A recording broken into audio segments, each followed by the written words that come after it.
जय Hind live times आप देख रहे हैं। मैं हूं आपके साथ नीतू गुप्ता। बता दें आपको खबर की वक्फ कानून को लेकर सुप्रीम कोर्ट में सुनवाई चल रही है और इस वक्त लगातार दलीलें जो है वो दी जा रही है, क्योंकि जो 70 से ज्यादा याचिकाएं दायर की गई हैं जो इस कानून के खिलाफ और समर्थन में। ऐसे में देखिए इस वक्त अहम खबर ये मिली कि विवाद की स्थिति में एक अफसर जांच करेगा। कपिल सिब्बल ने यह दलील दी है, अफसर भी सरकार का जो असंवैधानिक है। तो लगातार इस पर सुप्रीम सुनवाई चल रही है।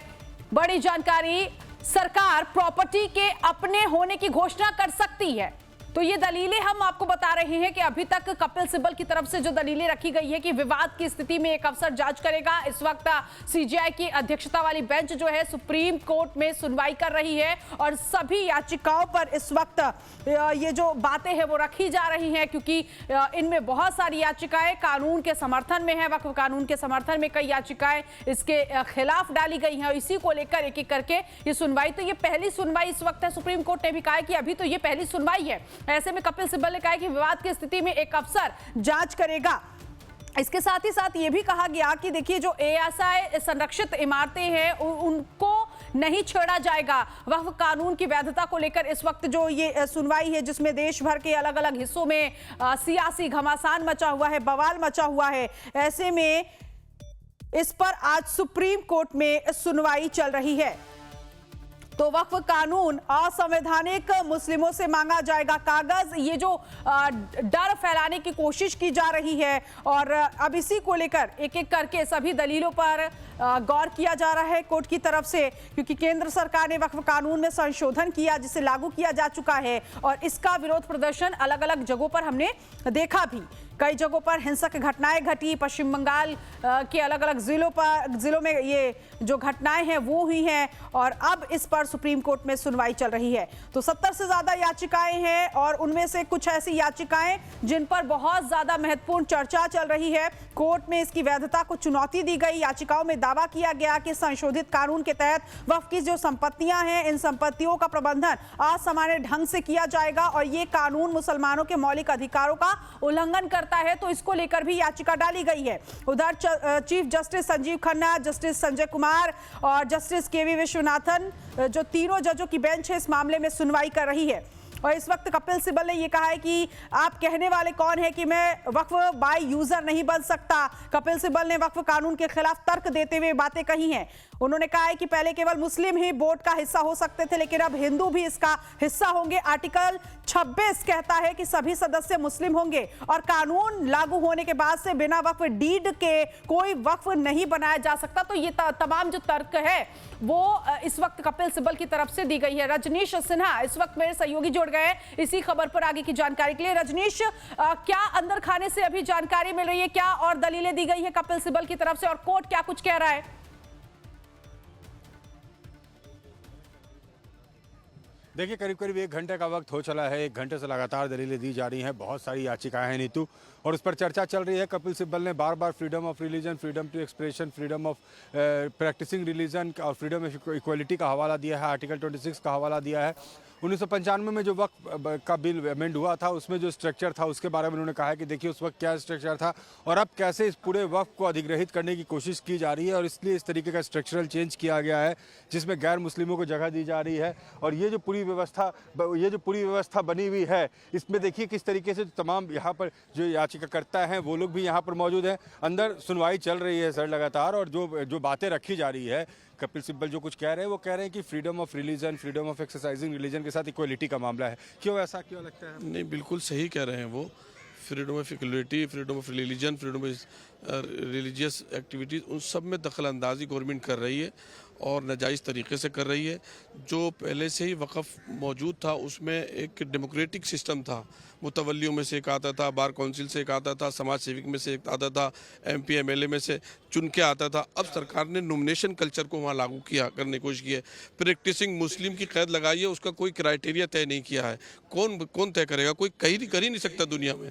एक ऐसी चीज़ में जो है वो हस्तक्षेप किया है मजहब की। ठीक है रजनीश, आप इनसे बात करते रहिएगा, समझिएगा कि आखिर आपत्ति क्या कुछ है इस कानून को लेकर। इस वक्त सीनियर एडवोकेट शशांक शेखर जी भी हमारे साथ जुड़ गए हैं। सर, स्वागत है आपका लाइफ टाइम्स पर। सबसे पहले तो मैं कपिल सिब्बल की एक दलील है जो आज कोर्ट में रखी गई और उन्होंने कहा कि वक्फ कानून मुस्लिम उत्तराधिकार का उल्लंघन करता है। सर, आप कैसे देख रहे हैं इसको, और जिस तरह से दलीलें कपिल सिब्बल की तरफ से दी जा रही है उन दलीलों पर भी आपका क्या रिएक्शन है? मतलब इतनी विचित्र बात है, लेकिन अब राजनीतिक जरूरतों की वजह से कपिल सिब्बल जी ऐसी बातें कर रहे हैं। कपिल सिब्बल जी सीनियर वकील भी हैं और राज्यसभा के सांसद भी हैं, पहले मिनिस्टर भी रह चुके हैं। उनको अच्छे से पता है कि इस तरीके की जो वक्फ का जो पूरा एक्ट है वो अपने आप में सेक्युलरिज्म के खिलाफ है, क्योंकि ऐसा कोई एक्ट किसी और धर्म के लिए नहीं है, पहली बात। दूसरा कि वक्फ जहां पे भी पहली बार मेंशन हुआ था, कुरान में तो मेंशन नहीं, हदीस और हदीस में आया था, वहां पे कहा गया था कि सिर्फ एक मुसलमान ही अल्लाह के नाम पे उसको डेडिकेट कर सकता है। तो अगर कोई गैर मुस्लिम जिसका अल्लाह में कोई भरोसा नहीं है, कोई विश्वास नहीं है, वो वक्फ में कैसे कर देगा? और तीसरा, वक्फ बाय यूजर, ये अपने आप में बहुत बड़ी बात है। वक्फ बाय यूजर का कॉन्सेप्ट तो हो ही नहीं सकता है। जिन इस्लामिक कंट्रीज में इस तरीके का कानून है भी कि आप जो एंडोमेंट्स को प्रोटेक्ट करने के लिए एक संस्था बनाएंगे, उसमें बाय यूजर नहीं है। मतलब सोचिए, इलाहाबाद हाईकोर्ट से लेके और पार्लियामेंट हाउस तक, और अंटेलिया मुकेश अंबानी जी के घर से लेके और पटना हाईकोर्ट और तमाम जगह पे वक्फ का दावा हो चुका है इस तरीके से। वो इसीलिए हो रहा है क्योंकि आपने उसको इतना अभूतपूर्व बना दिया है। इस तरीके का लॉ किसी और के लिए नहीं है। आज जो ये अमेंडमेंट्स लाया गया है, जिसको चैलेंज किया गया है अनफॉर्चुनेटली, उन अमेंडमेंट्स में भी यही बात की गई है। उसमें कहा गया है कि ऐसा हो जिसमें थोड़ा इक्वालिटी दिखे। पहले वक्फ प्राइवेट बिल्डिंग्स को, सरकारी आवासों को भी कब्जा कर लेता था, उसको रोकने के लिए ये किया गया है। और अब वहां पे बनाया गया कि सर्वे अगर करेगा, वक्फ किसी पे क्लेम करेगा, तो पब्लिकली आपको बताना पड़ेगा कि हमने ये क्लेम किया है। पहले वो बताने का ही ऑप्शन नहीं था। तो ये जो 2013 की जो अमेंडमेंट्स थे, या उसके पहले के जो 1995 में हुए थे, मुझे लगता है कि उसको हटाने की जो ये बात की गई बहुत सही की है। और एक और बहुत बड़ी बात, ये ऐसा बिल नहीं है कि बिल को प्रेजेंट किया गया लोकसभा में और पास कर दिया गया अगले दिन। लोकसभा में आया, राज्यसभा में आया, फिर जेपीसी के पास भेजा गया। जेपीसी ने 36 मीटिंग्स की है।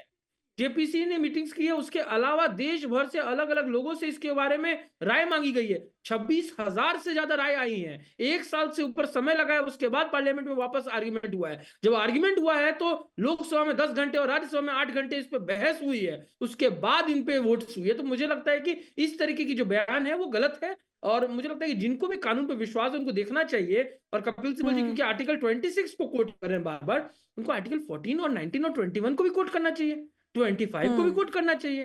पता नहीं वो इस तरीके की बात क्यों कर रहे हैं। और बिल्कुल जिस तरह से उन्होंने कहा कि जो हस्तक्षेप जो है कलेक्टर की तरफ से किया जा रहा है ये नहीं होना चाहिए। अगर हम बात करें हिंदू उत्तराधिकार के, तो संसद द्वारा बनाया गया जो अधिनियम है, तो ये भी तो संसद द्वारा ही बनाया गया, जिस पर सभी हामी भर रहे हैं। तो अब यहाँ पर कंफ्यूजन क्रिएट करने की कोशिश क्यों हो रही है? क्या वो वजह आपको लग रही है? और एक सवाल और कि कहा गया कपिल सिब्बल की तरफ से कि जिनके पास कागज नहीं है वो लोग क्या कर सकते हैं? नहीं, मतलब सोचिए, सबसे बड़ी बात ये कि कागज नहीं है तो आप दावा कैसे कर सकते हैं? इस देश में अलग कानून और अलग विधान नहीं चल सकता है। अगर मुझे आज कोई जमीन पे दावा करना है तो मेरे पास कागज होने चाहिए। अगर कागज नहीं है तो जमीन मेरी नहीं होगी। वक्फ का अलग से कहीं, चाहे एलियन है वक्फ की, वक्फ जो बोलेगा उसका हो जाएगा, पहली बात। और दूसरी बात, जो कपिल सिब्बल साहब बार बार कह रहे हैं कि ये आर्टिकल 26 का वायलेशन है या सेक्शन 3A को हम चैलेंज कर रहे हैं, उसमें ऑनरेबल सुप्रीम कोर्ट में चीफ जस्टिस ऑफ इंडिया ने बहुत सही बात कही। उन्होंने कहा कि जब हिंदू समाज के लिए पार्लियामेंट लॉ बना सकता है तो मुस्लिम समाज के लिए क्यों नहीं बनाएगा? हिंदू समाज में पहले महिलाओं को बराबर अधिकार नहीं मिलता था, प्रॉपर्टी में मिलना शुरू हुआ, फर्दर अमेंडमेंट्स हुए, और अब तो ये कह दिया सुप्रीम कोर्ट ने अपने 2013 के फैसले में कि जब से कानून बना है हिंदू मैरिज एक्ट और हिंदू सक्सेशन एक्ट 1955, उसके पहले भी अगर कोई प्रॉपर्टी है वो भी उस पर भी लागू होगा। तो जब हिंदू समाज को आगे बढ़ाने के लिए सुप्रीम कोर्ट इस तरीके कार्य कर सकता है, तो क्यों मुस्लिम समाज को पीछे रखने की कोशिश की जा रही है? क्या मुस्लिम महिलाओं को इसमें आरक्षण मिला, ये गलत है? क्या जो मुस्लिम बोहरा कम्युनिटी से आते हैं या दूसरे कम्युनिटी से आते हैं उनको रिजर्वेशन मिल रहा है, वो गलत है? तो मेरा मानना है कि इस तरीके की जो मांग है आज 21वीं सदी में जब भारत आगे बढ़ना चाह रहे हैं, वो बहुत गलत है। और आज कपिल सिब्बल की जो भी बातें हैं उसको ऑनरेबल सुप्रीम कोर्ट में चीफ जस्टिस ऑफ इंडिया ने खुद कहा है। यहाँ पे एक बात और है, पहले एंशिएंट मॉन्यूमेंट्स को भी टारगेट किया जा रहा था। ताजमहल को क्लेम कर लिए, जामा मस्जिद क्लेम कर लिए, एक्सेट्रा। उसको कहा गया है, सीजीआई ने खुद कहा है कि ये सारे जो प्रोटेक्टेड हैं, इसको आप कैसे क्लेम कर सकते हैं? क्योंकि पहले वो क्लेम कर रहा था। और अब जो है अभिषेक मनु सिंघवी भी अपनी दलीलें रख रहे हैं, क्योंकि जो इस वक्त ये बड़ी जानकारी मिल रही है कि कानून पर रोक लगाने की मांग की है सिंघवी ने। ये भी हम आपको बता दें कि अभी तक तो हम कपिल सिब्बल की बातें बता रहे थे कि उन्होंने क्या क्या दलीलें कोर्ट में रखी है, लेकिन सिंघवी कह रहे हैं कि कानून पर रोक लगाई जाए। इस वक्त ये भी एक अहम जानकारी मिल रही है। रजनीश के पास रुख करते। रजनीश, क्या सिंघवी ने इस वक्त कहा है, क्या दलीलें दी है?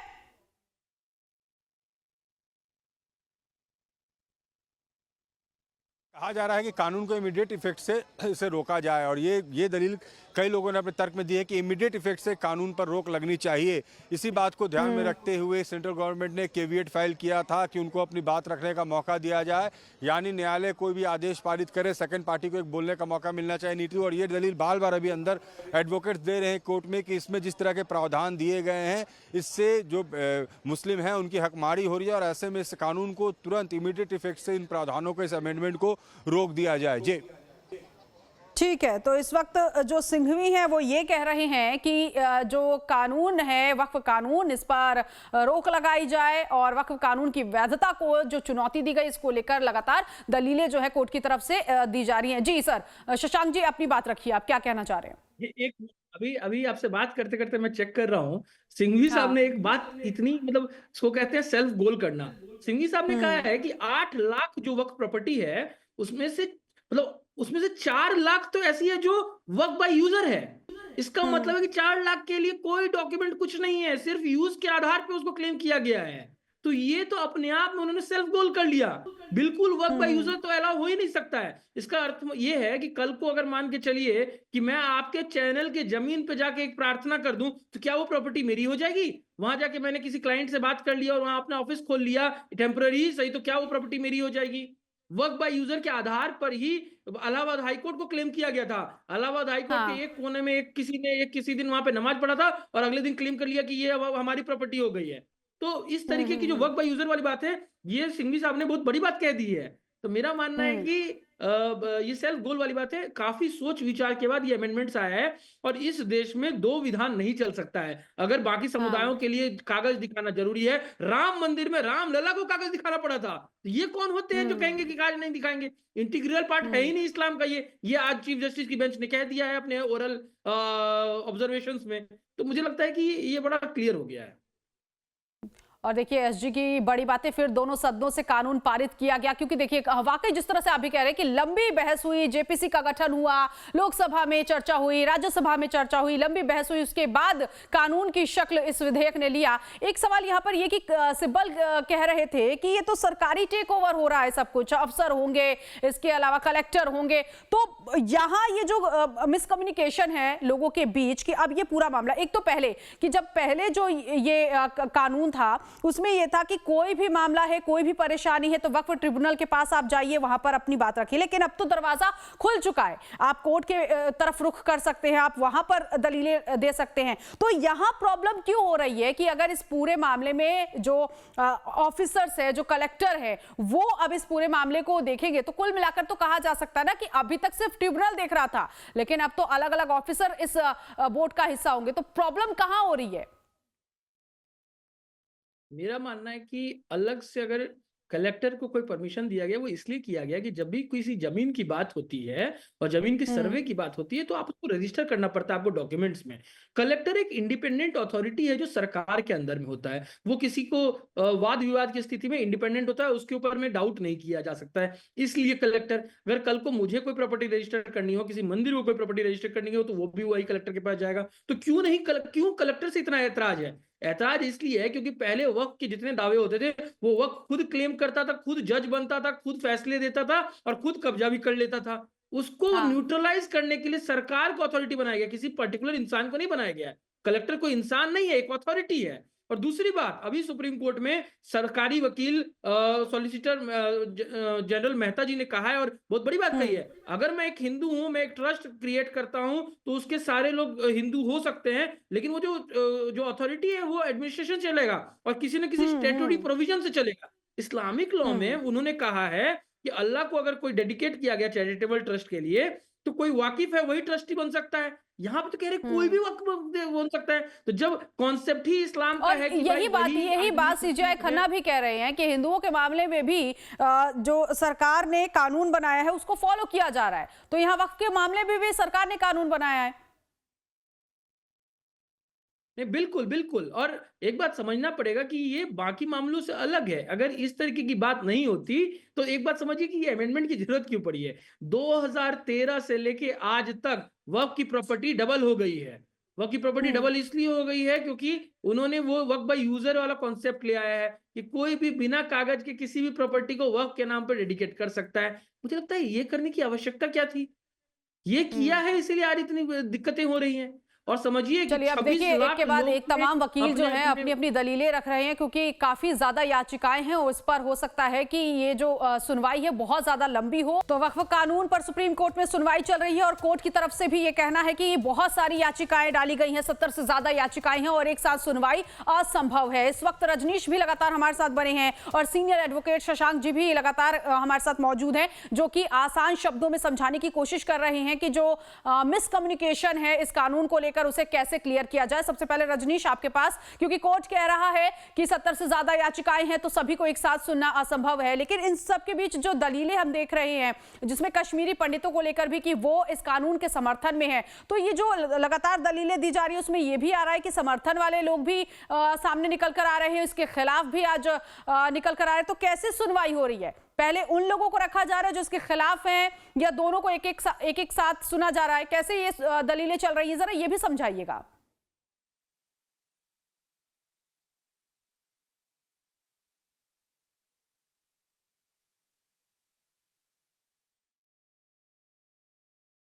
रजनीश, आपकी आवाज नहीं आ रही है।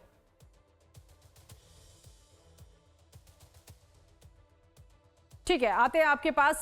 शशांक जी लगातार बने हुए हैं। शशांक जी, यहाँ पर जिस तरह से कोर्ट में दलीलें रखी जा रही है कि कश्मीरी जो पंडित है वो इसके समर्थन में दिख रहे हैं और कुछ मुस्लिम संगठन है जो ये बता रहे हैं कि ऐसे में इस कानून से तो हम पर बंदिश लगा दी जाएगी, तो कैसे इस पूरे मामले की सुनवाई आगे बढ़ती हुई आपको दिखाई दे रही है? सबसे विचित्र दलील कपिल सिब्बल साहब ने दिया है। उन्होंने कहा कि सोचिए कि कोई 3000 साल पहले जो वक्फ बन गया हो उसके बारे में क्या कहेंगे। अरे इस्लाम जब 1400 साल पहले आया तो 3000 साल पहले वक्फ कैसे बन सकता है अल्लाह के नाम पे? मतलब सोचिए इतना मतलब सिर्फ अपनी बात को प्रूव करने के लिए इस तरीके के स्टेटमेंट्स दिए जा रहे हैं। और दूसरी बात यह है कि अगर किसी ने वक्फ बाय यूजर वाली बात भी की है तो सुप्रीम कोर्ट में केंद्र सरकार की तरफ से यही कहा जा रहा है कि अगर किसी ने बहुत पहले किया तो उसने रजिस्टर क्यों नहीं किया? रजिस्टर इसलिए नहीं किया क्योंकि कागज नहीं थे। मेरी आपकी ये सरकारी संपत्ति पे किसी ने अगर कब्जा कर लिया है तो कागज कहां से आएगा? कागज नहीं हो तो रजिस्ट्रेशन कैसे करेगा? तो अगर कोई कानून, कोई नियम इस देश के 80% जनता के लिए है, हिंदुओं के लिए, जैन के लिए, क्रिश्चियन के लिए, सिख के लिए, तो क्यों, और नॉर्मल मुसलमानों के लिए, गरीब मुसलमानों के लिए, तो वक्फ के लिए अलग से क्यों बनेगा? क्या अभी भी मुगलिया शासन में हम जी रहे हैं कि जो राजा का फरमान होगा वही चलेगा? इस देश में सब कुछ लॉ एंड ऑर्डर के हिसाब से चलेगा। कलेक्टर को वो प्रोविजन है, कलेक्टर के पास वो पावर है, कोई स्टैट्यूटरी प्रोविजन है, उसके हिसाब से होगा। सिर्फ इसलिए कि मेरे अब्बा जान यहाँ पे नमाज पढ़ के गए तो आज से मैं ये प्रॉपर्टी मेरी हुई और इसलिए हम ये बात वक्फ को दे रहे हैं, इससे हो जाएगा काम? अगर ऐसा होता और इससे मुसलमान लोगों का फायदा होता तो सच्चर कमेटी की रिपोर्ट ये नहीं कहती कि मुस्लिम अभी भी बहुत पिछड़े हैं, मुस्लिम आगे होते। वक्फ का फायदा कभी और इस बीच देखिए सीजीआई की तरफ से कहा गया क्या तिरुपति बोर्ड गैर हिंदुओं से बना हुआ है, इस तरह से दलीलें रखी गई है। तिरुपति बोर्ड को लेकर यहाँ पर बात रखी गई क्योंकि काफी ज्यादा चढ़ावा जो है वो आता है और हर साल जो है एक रिपोर्ट तैयार भी होती है तिरुपति बोर्ड की तरफ से। तो यहाँ मुझे लगता है कि तिरुपति बोर्ड की जब बात आई है तो ये भी हम समझेंगे कि इस बोर्ड का काम जो है वो स्पष्ट तरीके से हर साल एक रिपोर्ट तैयार करना भी है, बताना भी है कि कितना चंदा आया है, कितना चढ़ावा चढ़ा है। तो यहाँ क्लियर है। तो जब ये बातें आई हैं तो सीजीआई खुद कह रहे हैं कि तिरुपति बोर्ड का काम जो है वो उसके हिसाब से होता है। थोड़ा सा ना अंतर भी है। देखिए तिरुपति बोर्ड हो या कोई भी मंदिर का बोर्ड हो, वो वहां का रिलीजियस ऑर्गेनाइजेशन है या रिलीजियस बॉडी है, लेकिन Waqf on the other hand religious नहीं है। ऐसा अलग अलग कलकत्ता हाईकोर्ट का जजमेंट भी है उस पे। वक्फ सिर्फ प्रॉपर्टी मैनेज करने की एक संस्था है जिसका रिलीजन से डायरेक्टली कोई समझौता नहीं है। दूसरी बात, अगर वो रिलीजियस और ये गैर हिंदुओं के साथ भी है, ये भी सवाल कर दिया गया कि क्या तिरुपति बोर्ड गैर हिंदुओं के साथ है। सीजीआई ने ये खुद उल्टे सवाल किया है। नहीं, बिल्कुल, अभी 60-70 से ज्यादा पिटिशंस आए हैं, तो सीजीआई बहुत सारे प्रश्न पूछेंगे, क्योंकि आज तो पहला ही दिन है इस पे जब बात चल रही है, और सीजीआई ने पहले ही कह दिया कि हम स्टे की तरफ तो जा नहीं रहे हैं अभी तो सिर्फ बातें करेंगे। लेकिन एक बात समझिए कि यहाँ पे जितने भी आर्ग्यूमेंट्स चल रहे हैं, उसमें कोई भी वक्फ के पैरेलल का कोई ऑर्गेनाइजेशन का एग्जाम्पल नहीं दे पा रहा है, क्योंकि है ही नहीं। ना हिंदुओं के लिए, ना सिख के लिए, ना क्रिश्चियन के लिए, सिर्फ मुसलमानों के लिए। और देखिए, वक्फ की प्रॉपर्टी कितनी है, रेलवेज और डिफेंस के बाद तीसरे नंबर की है। तीसरे नंबर पे 14% जनसंख्या वाले वक्फ बोर्ड की प्रॉपर्टी क्या 80% भारतीय हिंदुओं से ज्यादा हो सकती है? हिंदुओं की तो ऐसी कोई प्रॉपर्टी नहीं है, तो फिर क्यों वक्फ की है इतनी ज्यादा? क्योंकि आपने एक इलीगल स्ट्रक्चर क्रिएट कर दिया है किसी एक कम्युनिटी को आगे बढ़ाने के लिए, जिसमें कम्युनिटी का फायदा भी नहीं हो रहा है। अब तो इस अमेंडमेंट के बाद कम्युनिटी को फायदा देने के लिए महिलाओं के आरक्षण की बात की गई है, बोहरा कम्युनिटी को डाला गया है उसमें, पशमंदा को डाला गया है। अच्छा, एक पहले तो नहीं पॉलिटिकल थे। क्वेश्चन भी मेरे जहन में आ गया है, क्योंकि अभी हाल फिलहाल में पश्चिम बंगाल की सीएम ममता बनर्जी वो कह रही थी कि किसी को भी हक नहीं है संपत्ति छीनने का। तो यहाँ किस तरह का डर है? डर इस बात का है कि कई इलीगल जो जमीन रही है उसका खुलासा होगा, और पश्चिम बंगाल में इस तरह के मामले आएंगे आने वाले वक्त में, ये डर है, या फिर कुछ और है? जब उन्होंने ये स्टेटमेंट दिया कि किसी को भी किसी की संपत्ति छीनने का हक नहीं है। सबसे बड़ी बात है कि जिस संस्था ने संपत्ति दूसरों की छीनी है, उस संस्था को आज प्रोटेक्ट करने के लिए ऐसे ऐसे लोग खड़े हो गए हैं। देखिए, मानना पड़ेगा आपको कि अलग मतलब केरल, तमिलनाडु, केरल का ऐसा एक गांव है जहां 1500 साल पुराना एक मंदिर था, जिसको वक्फ ने क्लेम कर दिया बिना किसी कागज के। तो क्या ऐसे चीजों को रोका जाएगा कि नहीं?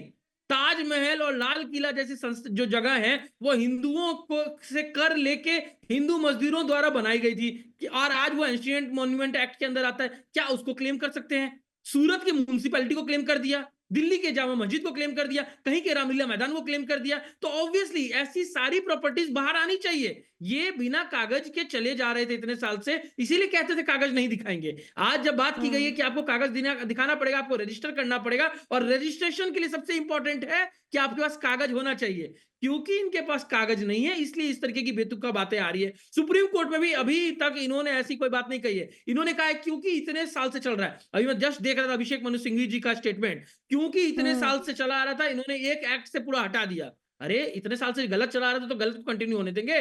एक समय में तो बहुत कुछ गलत हो रहा था, तो सब कुछ गलत करेंगे? और अगर दूसरे रिलीजियस मैटर्स में सुप्रीम कोर्ट घुस सकता है, अगर सुप्रीम कोर्ट ये डिसाइड कर सकता है कि दही हांडी में कितनी ऊंची होगी दही हांडी, या ये डिसाइड कर सकता है कि शिवलिंग पे कौन सा जल चढ़ेगा, तो क्यों नहीं ये डिसाइड किया जा सकता है कि वह कौन सी प्रॉपर्टी को रजिस्टर कर सकता है और कौन से को क्लेम कर सकता है? और कलेक्टर जो इंडिपेंडेंट अथॉरिटी, उसको डालने में क्या दिक्कत हो रही है? लेकिन कपिल सिब्बल को प्रॉब्लम ये है ना कि जो हिंदू और सिख ट्रस्ट है उनमें उन्हीं धर्म के लोग हैं, लेकिन जो ये वक्फ कानून है इसमें गैर मुस्लिम की भी एंट्री हो रही है, तो यहाँ उनको प्रॉब्लम दिख रही है। और इसीलिए अब उन्होंने आदिवासी समाज को लेकर भी जिक्र कर दिया। उन्होंने कहा कि देखिए 20 करोड़ लोगों के अधिकार लूटे जा रहे हैं, और इसके साथ ही साथ जिस तरह से उन्होंने ये कोट किया है, ये बात जो है वो रखी है उसमें, ये कि देश में आदिवासी जमीन को संरक्षित करने वाले कानून है। ये सीजीआई की तरफ से दलील जो है वो दी गई है, ये बात रखी गई है, माफ कीजिए, सीजीआई की तरफ से कहा गया है कि देश में आदिवासी जमीन को संरक्षित करने वाले कानून है। जामा मस्जिद और जितने भी एएसआई संरक्षित जो प्लेसेस हैं, इनको भी लेकर कहा गया कि जो स्मारक है इनको लेकर कहा कि इनसे कोई छेड़खानी नहीं होगी। तो ये तो क्लियर कर दिया गया सीजीआई की तरफ से। आप सोचिए कि all India Muslim personal law board में कौन सा हिंदू है, या जामा मस्जिद कमेटी में कौन सा नॉन मुस्लिम है, या किसी मजार के कमेटी में कौन सा नॉन मुस्लिम होता है? अरे ये उससे आप मस्जिद और मजार को हिंदू मंदिरों से कंपेयर कर सकते हैं, वक्फ को कंपेयर कैसे कर सकते हैं उससे? वक्फ का तो कोई पैरेलल है ही नहीं। और ना सिर्फ हिंदू में, क्रिश्चियन में भी नहीं है, सिख में भी नहीं है। सिख के गुरुद्वारा को हिंदू के मंदिर से, और हिंदू के मंदिर को क्रिश्चियन के चर्च से, और क्रिश्चियन के चर्च को मुस्लिम के मस्जिद से कंपेयर किया जा सकता है। वक्फ को नहीं किया जा सकता, क्योंकि वो सारे रिलीजियस स्ट्रक्चर हैं, वक्फ रिलीजियस स्ट्रक्चर नहीं है। आप समझिए। और अगर वक्फ इस देश में एग्जिस्ट करता है सिर्फ इस्लामिक कम्युनिटी के लिए, तो उसको रेगुलेट करने के लिए अथॉरिटी होना जरूरी है। अथॉरिटी नहीं होगी तो वो इस तरीके से काम करेगा कि कल को पास्ट में उसने पार्लियामेंट और राष्ट्रपति आवास को क्लेम किया, राम मंदिर अयोध्या में क्लेम कर लिया, काशी विश्वनाथ को क्लेम कर लिया, इलाहाबाद हाईकोर्ट को क्लेम कर लिया, एंटीलिया को क्लेम कर लिया, लाल किले को क्लेम कर लिया, राष्ट्रपति भवन को क्लेम कर लिया, रेलवे स्टेशन को क्लेम कर लिया। कल को किसको क्लेम करेगा? पूरे भारत को क्लेम कर लेगा। फिर क्या करिएगा? क्या सिविल राइट की स्थिति में हम नहीं चले जाएंगे उस केस में? क्या किसी देश का माइनॉरिटी ऑर्गेनाइजेशन इतना बड़ा हो सकता है कि उस देश की सारी सरकारी संस्था और प्राइवेट बॉडीज को क्लेम कर ले? ठीक है, फिलहाल देखिए जिस तरह से लगातार सुनवाई चल रही है इस पर नजर भी बनी हुई है। रजनीश भी हमारे साथ है। रजनीश, अपडेट भी आगे आपसे लेते रहेंगे। शशांक जी, जिस तरह से आपने ये समझाया कि आखिर इस पर जो आपत्तियां हैं वो क्यों हो रही हैं और इसको समझने की जरूरत है, वक्फ कानून को समझने की जरूरत है। एक तरह से आसान भाषा में कहे कि यूसीसी का जो विरोध किया जा रहा था इससे भी समझने में लोगों को वक्त लगा, अभी भी लोगों को वक्त लग रहा है, तो यहाँ पर वक्फ कानून को लेकर भी समझने में वक्त लगेगा।